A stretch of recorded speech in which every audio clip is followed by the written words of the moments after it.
ისი ცოტა უფრო სხვა ვარიანტია, ეს მესამე ვარიანტი, როდესაც არავის არ უკითხია ჩვენი ამბავი, საერთოდ ეს საერთოდ მიჩქმებული და ესეთი ამბავი იყო. და ჩვენ ვართ ყველაზე, მე ვფიქრობ, რომ ყველაზე უფრო გამწარებული და დაზარალებული. იქ მაცხოვრებლები. იქ მაცხოვრებლები. უჩაც იქვე ცხოვრობს. ხო, ეხა მითხრა. არავის არ უფიქრებ, აი ეს მიშავე, ჩემი მეზობელია. ჩემი მეზობელია, კარის მეზობელია, ჩემწი რამიშვილი, ხო. ჩემს თვალწინ მოხდა ის, რაც მიშას დამართეს, მაგრამ ჩვენ გვარბევდნენ 10 დღის განმავლობაში განუწყვეტლად, მაგრამ ეს მარტო დეკემბერში ხوار ყოფილა, ეს დაიწყო 2023 წელს, 2024 წელს და ეხლა ეს დაგვირგვინდება 10 დღე და ღამე, დღეც და ღამეც. ფაქტიურად ვიყავით გაუსაძლებელ მდგომარეობაში. ღამეები არ გვეძინა საერთოდ. ღამე ის მოვიდოდნენ, აგვაქოთებდნენ, აგვაყროლებდნენ, აი როგორ ტარაკნებს, ისე გვიყრიდნენ იმეებს, რა ქვია, ბალონებს სახლებში, ეზოებში.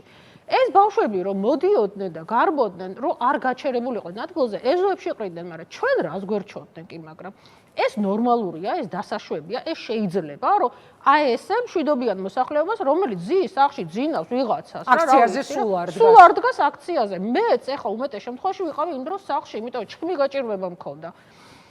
აი ეს რა არის? რა უნდოდა ჩემ ეზოში ბალონებს? და რატომ მოდიოდა, აი რატომ მოსდებდნენ აი ამ ბავშვებს ჩემ ქუჩაზე? ის ხო არ იყო არა, აი სამიტინგო არეალი, ის იყო უფრო მოშორებით რა უნდოდათ აი იმ სპეცრას ჩემ ეზოში, რომ ამდენი თავმოყრილები რო იყვნენ. მე გეტყვით რაც უნდოდათ. კიდევ ერთი უარესი ამბავი რაც უნდოდათ. ის რომ ჩვენი ქუჩებიდან გადადიოდნენ მერე და ზურგიდან ჩადიოდნენ, რომ ალყაში მოექციათ ქვემოთ ყოფი ბავშვები. აი ეს იყო მაგათი დანიშნულება, ამ სპეცრაზმის დანიშნულება. ჩვენი ქუჩებიდან პატარა-პატარა ჩასასვლელებია რუსთაველზე შეგიძლია მოხდა და აი ზურგიდან შეგიძლია მოხდა ისე რომ საერთოდ ეს ბავშვები ისე გასწორებოდნენ როგორც მაგალითად ზვიან მაისაშვილს. იმისათვის რომ ალყაში მოექციათ აი ეს ხალხი, ეს იყო დევნის ოპერაცია ელემენტარულად. ეს რაღაც ახალი ნოუ-ჰაუა იმას მერე რაც რა ვიცი, გახარიამ დანერგა მე მგონი ეს დევნის ოპერაცია, ხალხი ფილარმონიამდე როზდიეს ხალხს. ხო. ეს რა უბედურება იყო საერთოდ, აი ჩვენ ვართ, აი არ ვიცი რა, საერთოდ არაფერ შუაში მყოფი ადამიანები, რომლებიც დავზარალდით და არავინ პასუხს არ გვცემს ამაზე. საერთოდ არავის არ უკითხია ეს ხალხი, ცოცხლები ვართ, მკვრები ვართ თუ რა არის. მთელი ღამის განმავლობაში სასუნთქი არ ქონდა. ბოლოს უკვე ფსიქოლოგიური ჭირდა სუნთქვა, ხო? ჭირდა არ ქვია. ეს არ იყო ცრემსადენი გაზი, მინდა ვთქვა.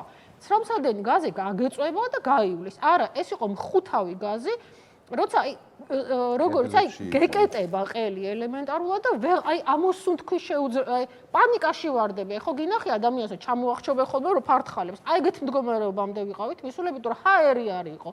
ჩემს მეზობელს 4 წლის ქალია ელემენტარულად კეტავდით იმაში, რა ქვია, აბაზანაში, რომ როგორმე იქნებ ისა გადაეკანა. ისეთი მძაფრი იყო ის რაღაც აირი, რასაც ჩვენ ეხა წმინდაზე არის ძველი როდინდელი ისინი სახლები. არც ერთ ნორმალური ის არა აქვს ფანჯრები, რომ რაღაცა ისეთი ის იყოს, რა ქვია, ჩაკეტილი.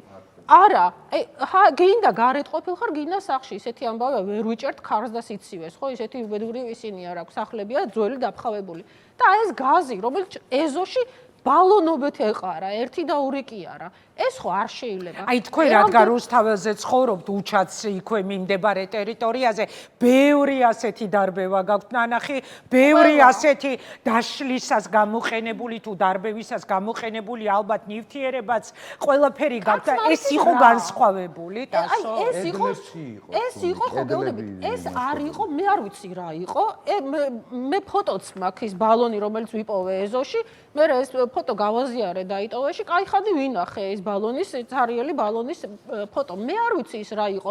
შეიძლება არ იყო მომწავლავი, შეიძლება არ იყო, მაგრამ რა რაოდენობით შეიძლება ადამიანს ასუთქო ეს რამდენი ხნის განმავლობაში. 10 დღის განმავლობაში ყოველ ღამე ჩვენ ამას ვსუნთქავდით.